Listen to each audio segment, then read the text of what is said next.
Hello everyone, and welcome to another line-by-line analysis of one of the 20 CSEC English B poems. So this week we'll examine the poem called The Woman Speaks to the Man Who Has Employed Her Son by Lorna Goodison. In it, we'll see a poor single mother who has high hopes for her son until he reveals that he has been employed as a gunman.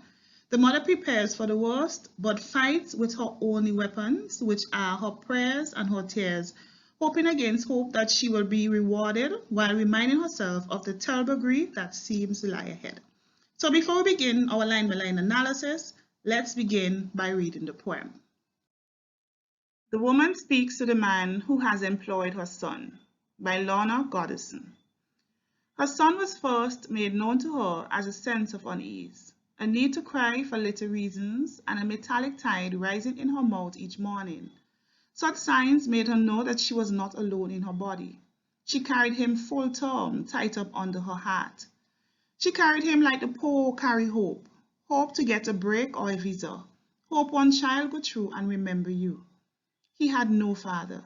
The man she made him with had more like him. He was fair-minded. He treated all his children with equal and unbiased indifference. She raised him twice, once as mother, then as father. Set no ceiling on what he could be. Doctor, earth healer, pilot take wings. But now he tells her he's working for you. That you value him so much, you gave him one whole submachine gun for him alone. He says you are like a father to him. She is wondering what kind of father would give a son hot and exploding debt when he asks him for bread. She went downtown and bought 3 1/3 yards of black cloth and a deep crowned and veiled hat for the day he draws his bloody salary. She has no power over you, and this at the level of earth. What she has are prayers and a mother's tears, and at necessity she uses them. She says psalms to him, and she reads psalms for you. She weeps for his soul, her eye water covers you. She is throwing a partner with Judas Iscariot's mother, the thief on the left-hand side of the cross. The mother is the banker, her drawer though is first and last, for she is still throwing 2 hands as a mother and father. She is prepared, she is done. Absalom. Before we analyze the poem, let's take a quick look at its structure. The poem is written in the form of a free verse, which is a name given to poems that do not have any strict meter or rhyme scheme. Because it has no set meter, poems written in free verse can have many lines of any length. This particular poem we're studying today has 6 stanzas. So the poem is divided into 6 stanzas of 8 lines each. In stanza 1 and stanza 2, 3, 4, 5, and 6, as outlined on the screen, you will notice that they all address different issues. Okay, so you can pause and look at the screen and make notes and pay close attention, but we will address these different issues in these 6 stanzas as we analyze the poem. Notably, stanza 5 is marked by heavy use of sibilants in the hissing effect of the S song or the sh song, which suggests or calls to mind the whispering song that is associated with prayers, and even the threatening tones we will hear used by the mother to address the employer. So let's move to the form of the poem. So the poem takes the form of a monologue, right? A monologue is a literary device that is a long, tedious speech by one person during a conversation. Notably, a monologue speaks at people, not with people. So when it is happening or occurring, it is often one-sided, right? And it is therefore different from what we call a soliloquy, which is also a literary device where the speaker speaks to him or herself alone on stage and is therefore a dialogue. So do not confuse a monologue with a soliloquy. When we talk about a monologue, one person will be doing all of the talking. Okay, it is often used in dramatization and so on. It is also, and by it I'm referring to the poem, it is also written in third-person point of view, which is often used by writers, poets, narrators to tell a story from someone else's perspective. And in this particular poem, the speaker is an outsider looking in, recounting the events that happened to the mother. This is evident, we will see, through the use of pronouns such as she and her. So as we get a bit closer to analyzing the poem, let's comment on the title. So the name of the poem is called The Woman Speaks to the Man Who Has Employed Her Son. Right? It's important to note that the title is misleading or puzzling because as we examine the poem, you will come to realize that someone is speaking on behalf of the mother and not necessarily the mother or the woman speaking directly to the employer. Okay, another thing about the title is that it sets the overall tone of the poem, which is conversational, which is underscored by the use of the word speak to in the title. And it also prepares us for that monologue form in which the poem takes, where you see that the person who is speaking on behalf of the mother is just giving the mother's side or conveying how the mother feels about the conflict at hand. Right? We also learn that the conflict in the poem surrounds the mother, the son, and the employer, 2 males, 1 female. It is also important to note that the title suggests that the woman will be doing all of the speaking, which I said, as the story or the conflict unfolds, right, from the woman's perspective, not from the man's perspective, right? And this often prepares the reader for the form of the poem, which we said is a monologue. So let's begin with stanza 1. Stanza 1 reads, her son was first made known to her as a sense of unease, a need to cry for little reasons, and a metallic tide rising in her mouth each morning.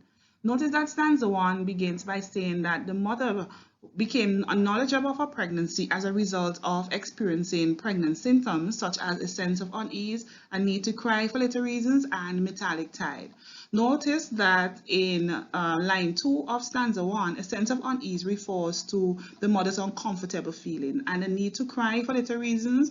We saw the visual examples of the mother just constantly crying for every little thing. Okay, they are all examples of morning sickness, and the metallic tide mentioned there in line 3 refers to, is an example first and foremost of gustatory imagery because it appeals to our sense of taste, right? But in this case, it refers to the bitter taste that rises and falls as a result of morning sickness. A tide is basically the rise and fall of the seawater. Okay, basically it suggests that the mother saw an increase in little moments of vomit, and even, you know, liquid coming from her stomach to her mouth that she has to spit out, and on a basis that is more regular than normal.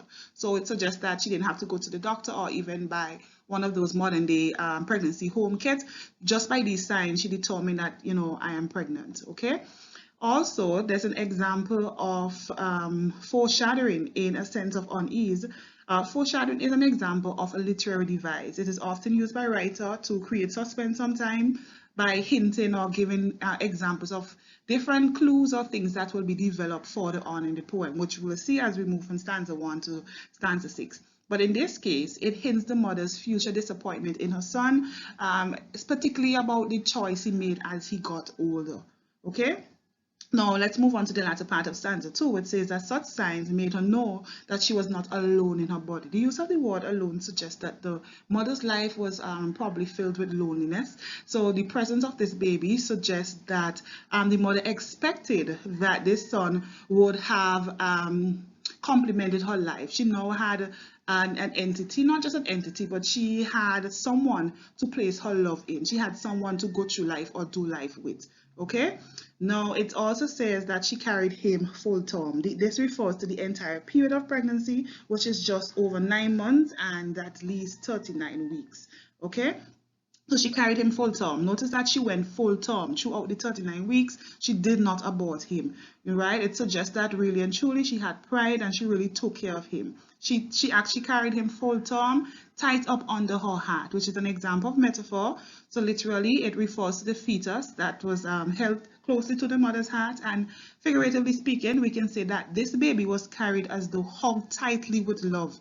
Okay, amidst the different morning sickness and her weepy mood and the metallic tide, amidst the different discomfort she felt during pregnancy, she held on to this baby, this child, by carrying it full term with love. Okay, so it tells us about the type of mother she is, and you will understand why she feels what she feels as we move from stanza 1 to stanza 6 of this poem. And of course, we have some example of diction there.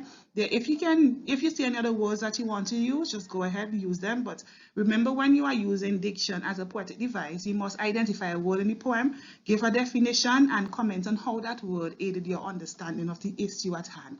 Okay? So let's move on to stanza 2. So stanza 2 reads, she carried him like the poor carry hope. Hope you get a break or a visa.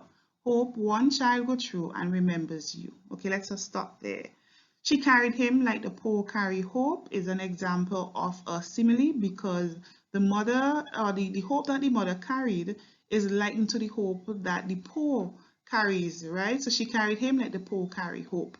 When we talk about hope, the word hope in itself refers to a feeling of expectation and desire for a particular thing to happen, right? So the mother has a hope or expectation, and which is likened to the hope that poor people or people who are poor carry as well. And of course, you know that most persons who are poor, they always hope for a better life, hope for sometimes luxury, hope basically for improvement or opportunities that are actually better than what they have then, right? So it suggests the mother took care of the son, and actually in a way in which he can grow up, improve their livelihood. Okay, so she carried him like the poor carried hope. Hope you get a break or visa. Notice that she uses words such as a break, right, and even a visa. Break suggests that the mother desire, for example, to stop or pause or even to rest from work or from her previous life. She's hoping that after taking care of her son in such a way, ensuring that he had everything that he wanted, ensure that he would have obtained probably the best education, you know, basically what she didn't have as a child growing up. She wanted to ensure that she gave her son these particular opportunities. So when he is better off, when he would have graduated and probably get his big job, you know, and his salary, that he will remember her in one way or the other, give her a break, you know.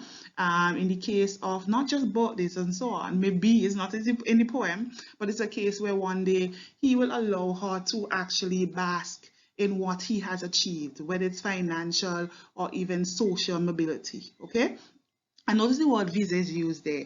A visa is an official document or stamp that is basically placed in passport, indicating that the holder is allowed to enter or leave or even stay in a country for a particular period or time.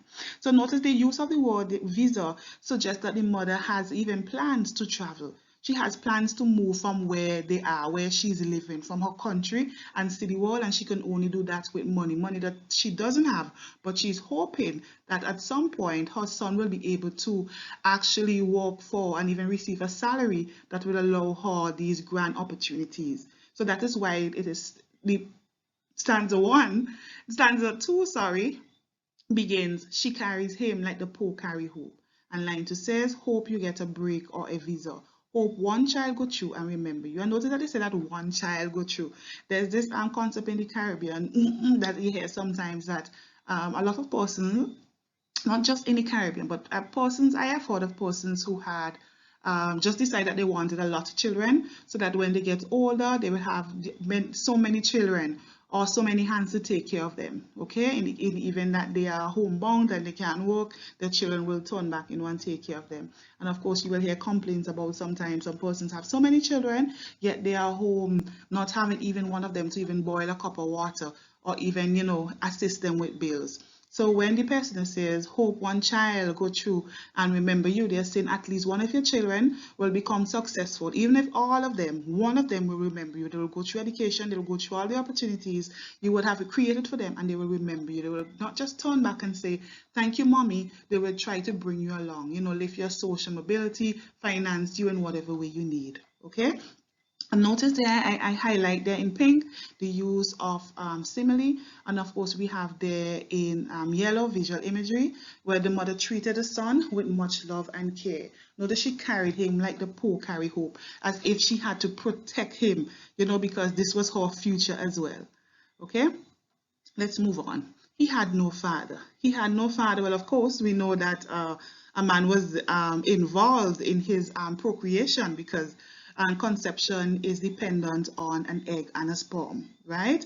So of course he had a father, but what the persona is conveying here is that the man who is or who fathered or who got her pregnant was not in the child rearing or he was not in the picture in terms of taking care of the son. The mother did all of that by herself, okay? And it is also said that the man she had him with had more like him. So it's not that the father had more children looking exactly like his son. He basically had other children like him. Like him, they suggest that he had children and who grew up in a single parent household with their mother alone, in the absence of their father. So he was not the only child that the father didn't stick around, to actually take care of. He did this to other parents as well, other moms, and even his other children. And the persona there actually became sarcastic. He said that he was fair-minded. Okay, that's an example of sarcasm. Sarcasm is the use of appraisal with the intention to dispraise. The man showed absolutely no interest in any of his children by saying that he was fair-minded. So the idea is he didn't show favoritism with one and the other.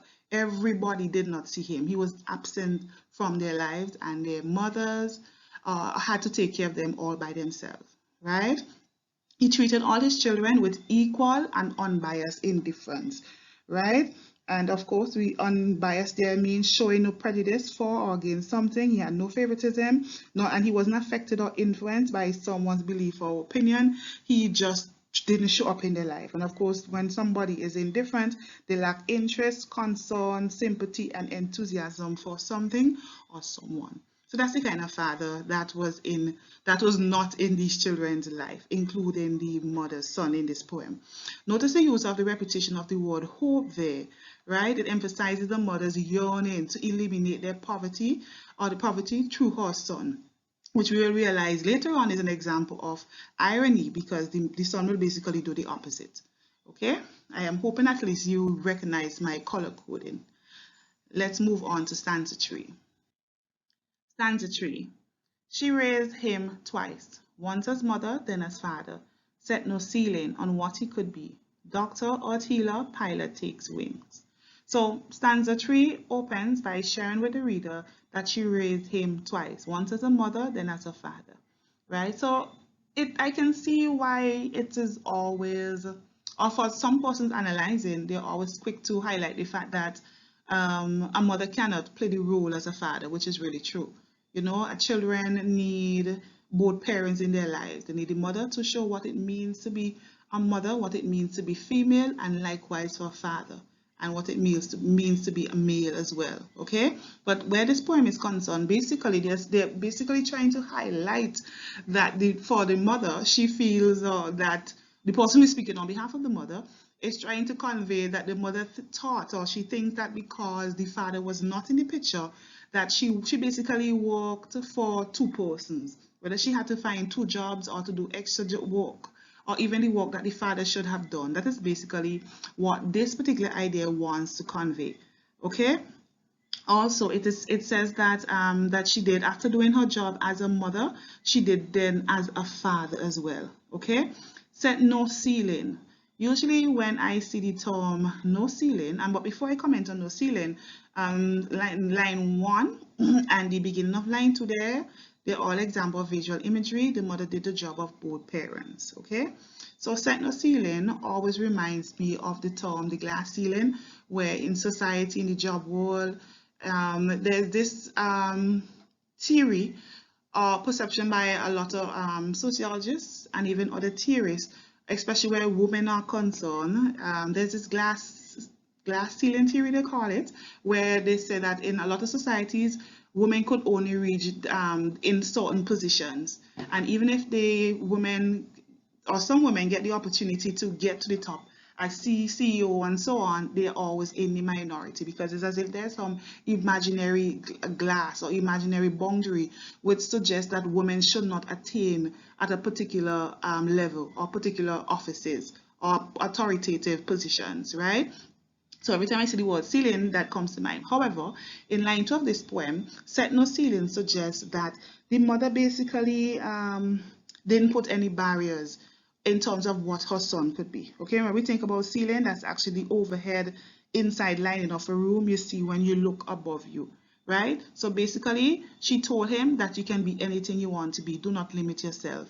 okay? And she would have encouraged him, saying that he could have been a doctor, a earth healer, a pilot, take wing.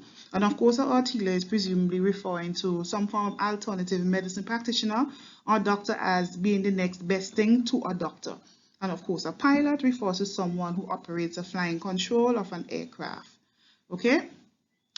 But as we move from the mother's hope into the second part of stanza 3, notice that the line or the sentence there or the idea begins with the word but, which suggests that there's a contrast, there's a difference, something different happened from what the mother hoped for, okay? And the contrast there, it contrasts the mother's high hopes versus disappointing reality. But now he tells her he's working for you. So amidst the fact that she raised him as a mother and as a father, she did all these double work, and she inspired him to become whatever he wanted to become. Amidst all of that, now he's telling her that he's working for you, right? And that he's working for you reminds us as readers that really and truly somebody is speaking on behalf of the woman, and there's somebody listening as well. Remember what we said? The poem takes the form of a monologue where somebody's speaking at someone, not with. It's not a conversation, because the person who is speaking on behalf of the mother, they're doing all the talking in this case, okay? So the persona said, but now he tells her he is working for you, that you value him so much, you give him one whole submachine gun for him alone. Notice that I have highlighted the words value him. Okay, basically when you value something, you consider or someone, it's basically to consider or treat someone or something as important or beneficial, even with high opinion, and also to consider something as someone with respect to worth, excellence, usefulness, and even importance. So basically he's saying that, he's telling his mother that he's working for you and you value him. You have attributed importance to him so much that you place a whole big submachine gun in his hand alone. And when we consider a submachine gun, it's actually a lightweight automatic small arm weapon that is fired from the shoulder or the hip, okay? So basically what the person is saying is trying to convey to the employer who is listening. So the word you there is actually referring to the employer, the son's employer, okay? So he's basically saying, which is an example of sarcasm, because we said that value, when you value someone, you are saying that, this person is of importance to you. If he was really important to you, you will not have placed him in the position of danger, with a gun, because when we think about guns, the next thing is death, and breaking the law. If you had really see him as value as he claimed, you would not have done what you did, okay? And of course, we have the in blue examples of irony. The son gladly receives a deadly weapon as a sign of value as well, okay? And also, another example of irony is basically all the hope that the mother had for her son, all the hard work. You really expected that he would have, listened to her and basically turned out the way in which she imagined. But notice that he turned to a life of crime. And the examples of visual imagery and even the contrast, and of course some examples on diction as well. Stanza 4. He says you are like a father to him. So stanza 4 opens with simile. The person is saying that the son compares him to a father, okay? So he feels like he is a father, and he's actually basically playing the role of the father that wasn't in his life, as if he's having like daddy issues. He says you are like a father to him. She is wondering what kind of father would give a son hot and exploding debt when he asks for bread, right? So basically here the mother is wondering what man could give a murderous gun to a boy who regards him like a father and who merely asks for something to live on. This is an allusion to Christ's question in the Holy Bible in the Sermon on the Mount in Matthew chapter 7 and verse 9, where he says, what man is there of you who, if his son asks for bread, will you give him a stone? So in this case, it's not that the persona gave the son an actual stone, rather he gave him a gun. So he basically went to the employer saying, I want a job, and because he looked up to him and so on as a father figure, and instead of him putting such person, or in this case the boy, who sees him as a father, in a protective space, in a place where he can flourish and live. He placed someone who sees him as a father in the line of death, where he can actually meet his death, right? Notice that it is said that the mother herself is even thrown back by this. She's saying that what kind of father, if he calls you a father, what kind of father does this? Would actually give her son a hot and exploding death. Where hot and exploding death there suggests that he will die in the line of fire, right? When he asks for bread, when he asks for a job, when he asks you to, help him to provide means in which he can take care of himself. And stanza 4 goes on and it says, so after all of that, you seem as though the mother has accepted that this is her son's plight, okay? He has made his decision, and it appears as if this can only done, or the only way she sees him coming out of this is dead. So she went downtown and bought 3 1/3 yards of black cloth and a deep crowned and veiled hat for the day he draws his bloody salary. So notice that in blue, she went downtown and bought 3 1/3 yards of black cloth. Those are all examples of visual imagery. It basically allows you, the reader, to see the mother's purchase for her son's funeral, and the deep crown there is basically an allusion to the deep crown of thorns worn by Jesus, okay, for the day he draws his bloody salary. And bloody salary there is an example of metaphor, right, for the son's violent death. It basically means his payment for the job in which he did, okay? And it can be seen in twofold. Bloody salary, it can be seen as basically the way in which he earns his income is shedding blood, shedding someone's blood. That's one way. And bloody salary can mean basically his death. As a result of the type of job he has, he will be repaid at the cost of his life. He will die. That will be his salary. Okay, and of course we have some examples there of diction, and I have some 2 different pictures there for you to just visualize the deep crown that Christ had on his head. It's basically there to really emphasize the pain that the mother is conveying, the pain that it seems to be likening to what Christ would have endured as a result of dying for the human race. Not that the mother died for the human race, but because of her love for her children, not for her children, in this case her son, is basically there to just, highlight and emphasize the pain in which Christ would have felt during that time as well. And the veil hat, there's an example as well for you. So let's begin stanza 5. Stanza 5 begins, she has no power over you, and this at the level of earth. What she has are prayers and a mother's tears, and at necessity she uses them. So basically, we get the idea of someone is still speaking on behalf of the mother. We know this by the continuous use of the pronoun she. So she has no power over you at this level of earth. She has no power. You're the one who have all this power on earth. Okay, so she has no power over you here on earth, and this at this level of earth. However, what she has are prayers and a mother's tears, and at necessity she uses them. So mother's tears, and she uses them. Even necessity itself, they're all examples of visual imagery. Okay, remember visual imagery appeals to our sense of sight, and we see the mother as she weeps. She pleads with psalms, which we will see later on, for her son's protection and the man's destruction. Okay, so what she has are prayers and a mother's tears. So she will continue to cry. There's this saying that one mother cry is another mother's cry. And the idea of causing a mother to cry, it is believed will place a curse in your life by some persons. Necessity here is a metaphorical way of saying that she goes to a particular place. Notice that while the employer has all this power on earth, she recognizes that there is actually power in prayer. Necessity there refers to prayer, because you get the idea and the image of someone going on their knees and petitioning to God, okay? On bending knees, pleading and putting their trials or challenges before him for his assistance, okay? So this is what she does. This is her means of gaining power or some form of control over her situation, okay? Notice that she says psalms for him, but she reads psalms for you, okay? So she says psalms for him. Him there refers to her son. Now, what are psalms? Psalms, first and foremost, is one of the books in the Holy Bible, comprising of a collection of religious verses that are sung or recited by Jews or even during Christian worship.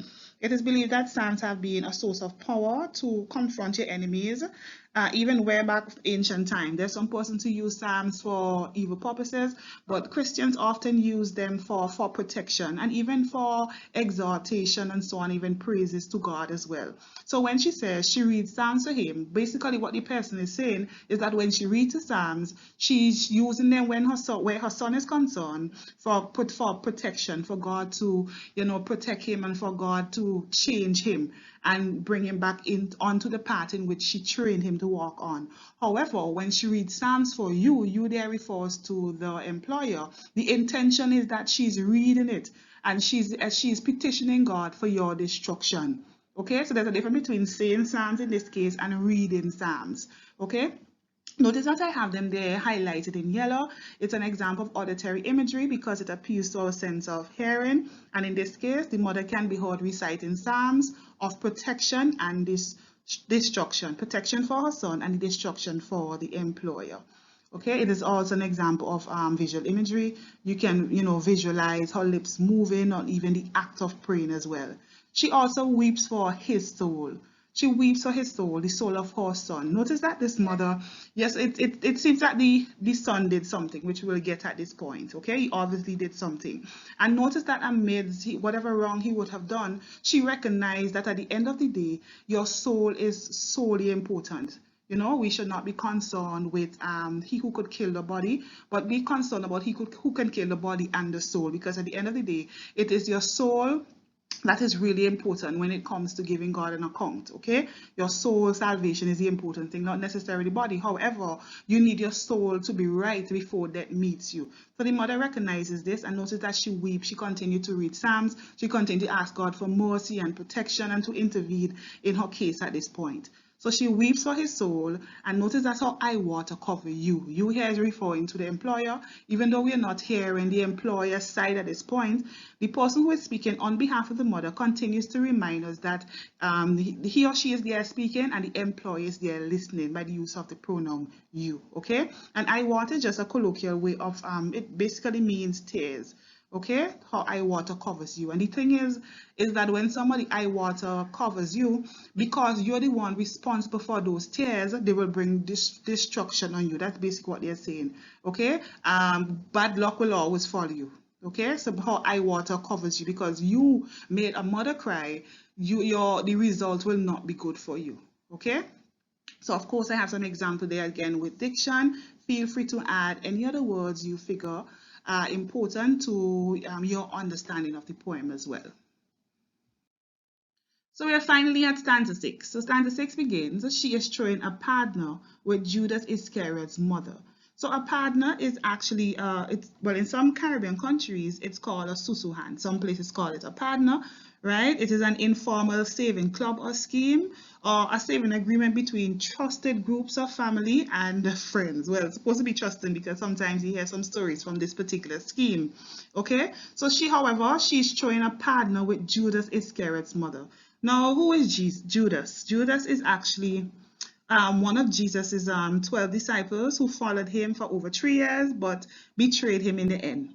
It is also said that Judas changed his mind, returned the money he got from the betrayal, and then committed suicide. Okay, so that's who Judas was.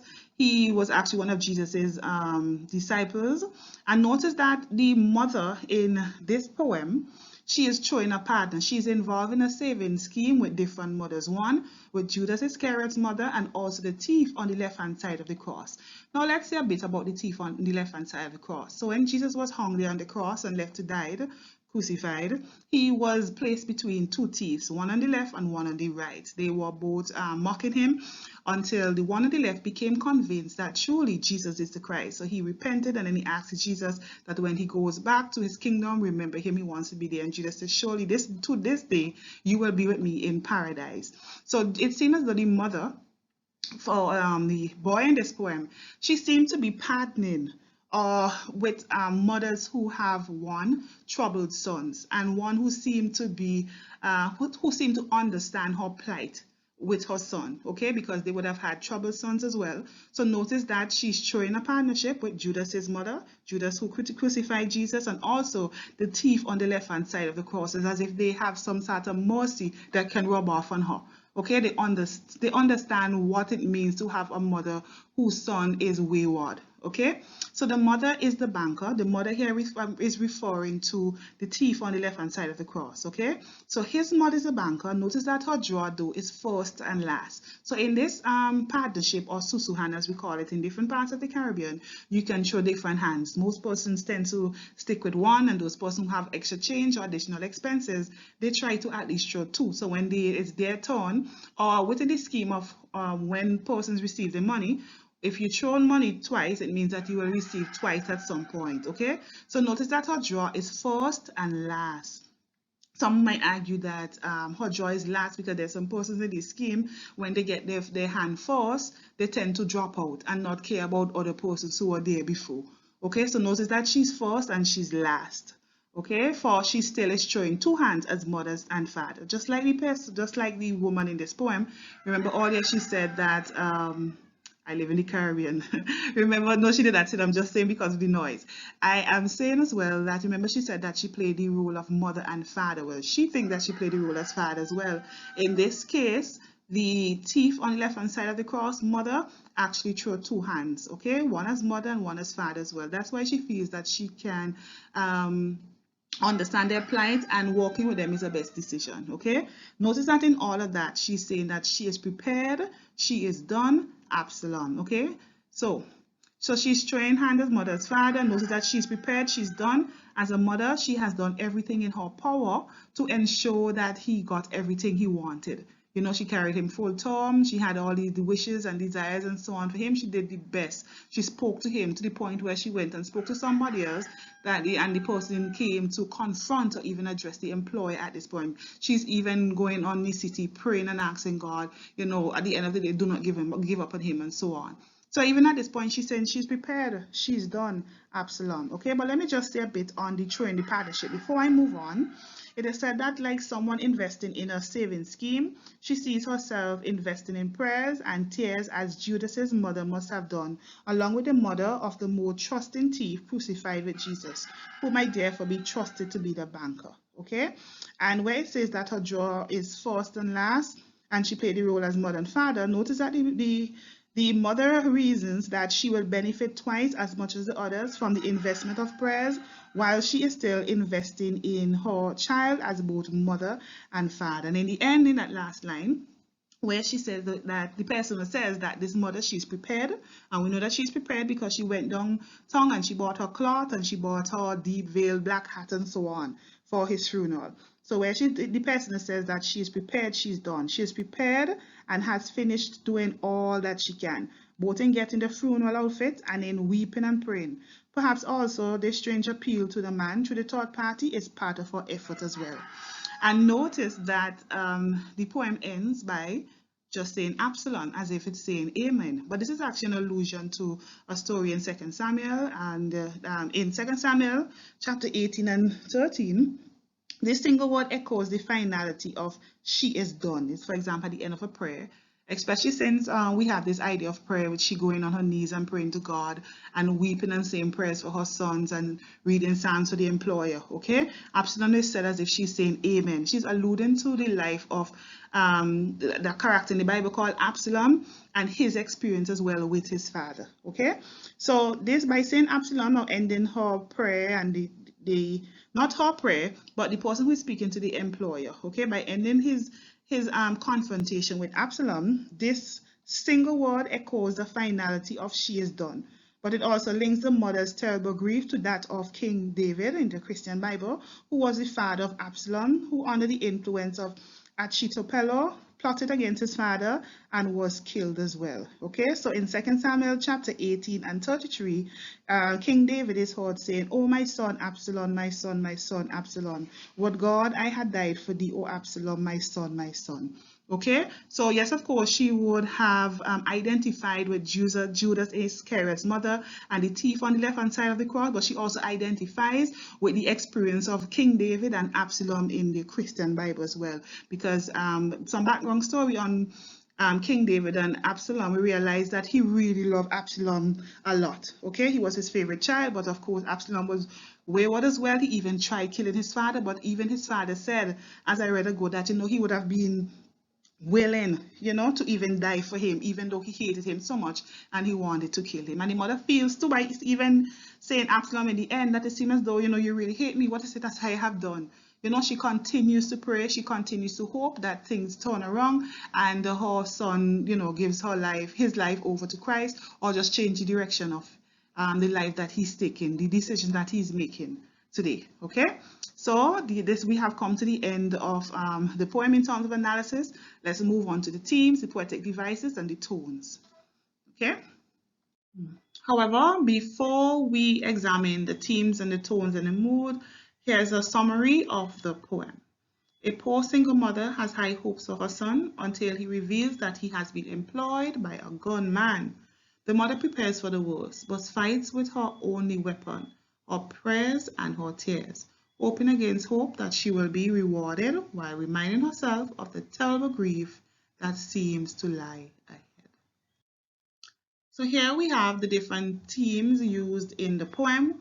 I have taken the liberty of dividing them for you. I would have said in all the videos that CSEC sometimes they're a bit tricky with some wording sometimes, and they might just ask for figurative devices and students go and give poetic devices. From my experience, I have, if they ask for poetic device and you give a figurative, you will not get the mark. I remember my head coming into the CSEC room saying, listen, you have to be careful with these things. We just give the mark for what we asked for, and sometimes even after marking, they will remind teachers to remember to enforce these things while they're teaching with the students. Okay, so basically these are the devices found in the poem. They are all called poetic devices. However, even though they're all called poetic devices, some are figurative devices. Figurative or literary is the same thing. Okay, and I have all these examples in the different stanzas as well, but I just wanted to divide them so you can start learning them in this particular way, so you will always know what to do. Here are some of the popular themes in this poem. We have people and desires. We see the desire of the mother to hope, or the mother's yearning and desire for her son to become someone of importance, to the extent that she ensured that he got all that he needed growing up. Okay, and as a result, she hoped that his success will be her success. She will be able to achieve social mobility, financial freedom. Okay, she really did. And also we even saw a different example of desire by the mother, as she had a strong desire for him to quit the type of job that he had with the employer that involved gun and so on, and return to the way in which she had socialized him and so on. We saw examples of religion, as the mother turned to religion for consolation and even for help, as she prayed for her son's soul, and even the destruction of the employer as well, by reading psalm for him and even saying psalm for her son. There's an example of justice there, where she feels that justice must be served in this case, where at the end of the day, even though I cannot get justice here on this level earth, I can receive it by just going on my knees. This is where I am going to fight. Okay, there's the entire poem surrounds a mother-son relationship. We saw how cozy and how comforting it was at the beginning of the poem, when she had all these hopes and so on for him to be all that he could have been. And as a result, we saw how it became strained over time. Just when she thought he would have, her dreams would come true, he came and he told her that she's working for this man who gave her a whole submachine gun. The examples of poverty there, she likened her son, and they said that she carried him like the poor carried hope that she gets a visa, which suggests that she didn't have these opportunities available to her. Right? We saw examples of single parent, where we learned that the father, or the persona's father, was fair-minded. Sarcastically speaking, he did not take care of the son in the poem, nor did he take care of any of his other children as well. Right? He was indifferent with each and every one of them. Okay, he had no favoritism. Dreams and aspirations, similar to people and desires. Conflicts and complications. The conflict there is the son. Conflicts and complication is seen between the son and his mother. the mother's hope versus the son's decision, and it even extended to the employer as well. And of course, we saw rebellion in the son's choice of job. Okay, gun violence as well, to the extent that the mother went down the road and she bought black cloths and basically her funeral outfit, because she knows that gun violence only ends in one way, and that is death. And of course, expectation versus reality. She had all these expectations for her son, that he will be doctor or healer or pilot and all of that. But the reality is, what will be, will be. Okay, he became something else. And even expectation can also be seen as it relates to the son is expected to get this big salary in terms of the the physical currency or payments, but little do he know, or little does he know, that his salary, or the reality of his salary, is actually his debt if he continues in this way. Okay, so these are some of the tones I found in the poem, and of course I just discussed the themes. If you can identify any more themes or tones or moods, go right ahead. As long as you can find textual evidence, it should be okay. Okay, so we said at the beginning that the main tone in the poem is conversational, although because of words used like her and you and so on, we get the idea that somebody is there really listening. Okay, it's not that it's really a dialogue, but it gives you that feeling. Is very hopeful at times, especially at the beginning of the poem, when the repetition of the word hope and hope, where the person shares with us the mother's hope for her son in terms of the distant careers and the way in which he can take care of her when he gets older and certain job and so on, right? And the mother sounded hopeful. She's even angry when the tone of the poem changes, as the person who's speaking on behalf of the mother said, but no, she tells me that you, and it seems that she's angry at him as well. And it's accusatory as well, that she's accusing him of actually leading her son to hell.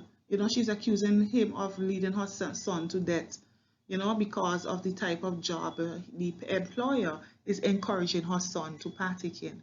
Okay, and of course there's a sense of powerlessness as it relates to the mother's ability to fight the employer at this level, or her ability to use the guns or to use her connections to really deal with the employer here on earth. Okay, and although I have powerlessness there, I should have slashed it with power as well, because I mean there's some power. She found powerful when she said that at this level of earth I can't do anything, but I can go to the city. I could go on my knees and I can pray. I could read Psalm for him. I could read Psalm for you. That's a sense of empowerment for her there, because to her, in her mind, this is where her power lies. Okay, there's some hopelessness as well in the end, where at the end of the day, yes, of course, she did all that she could have done for her son.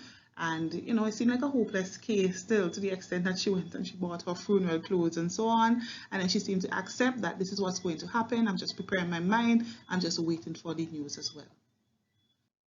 So the difference between the mode and the tone in writing is that the tone speaks about the speaker's attitude towards the subject. Okay, so when we talk about the mood, it's basically how the words make you feel as you read them. Okay, I felt reflective, disappointed, and sadness. Okay, from time to time, as the mother shared with us, from time to time my mind went back to her different plans that she had for him and so on, plans for him to be this person pilot and so on. It makes you think about the amount of work and sacrifices the mother would have made for her son, and not just for her son, basically even as a daughter as well. It made me think about the different sacrifices my mother would have made during her life to ensure that we are where we are today, and in terms of us acquiring an education, something that a lot of persons didn't have an opportunity to acquire as well. Okay, so it made me think about not just the mother in this poem and what she would have gone through, but my mother as well. I felt disappointed, the son, after pleading with him. I could imagine he didn't want to listen to her, to the point that she went and bare her soul and complained to somebody else. I was disappointed, and there are feelings of sadness as well, you know, just learning about basically this, the very thought of the mother speaking to someone about her problems, you know, as if she had nobody else and she just met this person, whether this person's a friend or it was a stranger, and she just met the person, started to pour her heart out, which actually made the person go and actually confront the employer on her behalf. It made me, you know, sad that she had to do that. It showed that it really affected the mother deeply. So we have come to the end of another video. Thank you for listening, and please check out my other videos, which should be on the screen any minute now.